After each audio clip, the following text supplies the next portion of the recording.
Hi friends, నేను Vijay. So elimination result అయితే వచ్చేసింది. అది ఎప్పుడెప్పుడు అని ఎదురు చూస్తున్నాం.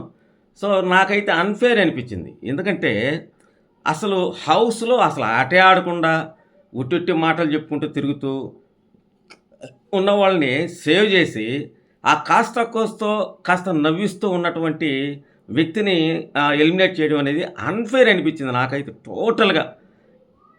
మొత్తానికైతే శేఖర్ భాషని ఎలిమినేట్ చేశారు. అసలు శేఖర్ భాష అయినా జోక్స్ ఏస్తూ కాస్త వాళ్ళతో కూడా నవ్విస్తూ ఉన్నాడు. కాస్త జోష్ ఉంది. అతను ఎళ్ళిపోతే ఇంకేముందక్కడ? ఇక కామెడీ చేసేవాళ్ళు లేరు. అసలు ఆదిత్య ఓం ఏం చేస్తున్నాడని అతన్ని సేవ్ చేయడం 'బిగ్ బాస్' టీము? హీరో అనా? సో, హీరోకి దీనికి ఏం సంబంధం అండి? ఎవరు కాస్త బాగున్నారో వాళ్ళు ఉంచాలక్కడ.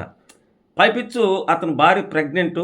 ఆ ప్రెగ్నెంటు 2, 3 రోజులు డెలివరీ అవుతది. అది ఆ సంఘటన జరిగిన తర్వాత కూడా మంచి ఎమోషన్ పండించొచ్చు. టీఆర్‌పీ కూడా పెరుగుతది.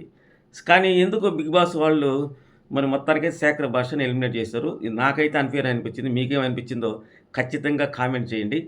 ఆహ్, ప్రతి ఒక్కరు కూడా లైక్ చేయండి. ఎక్కువ మందికి రీచ్ అవుతుంది. లైక్ చేయండి, షేర్ చేయండి, సబ్స్క్రైబ్ చేయండి. ఇలాంటి అప్డేట్స్‌ని ఎప్పటికప్పుడు అందరికంటే ముందుకు తీసుకొస్తా ఉంటాను. Thank you very much.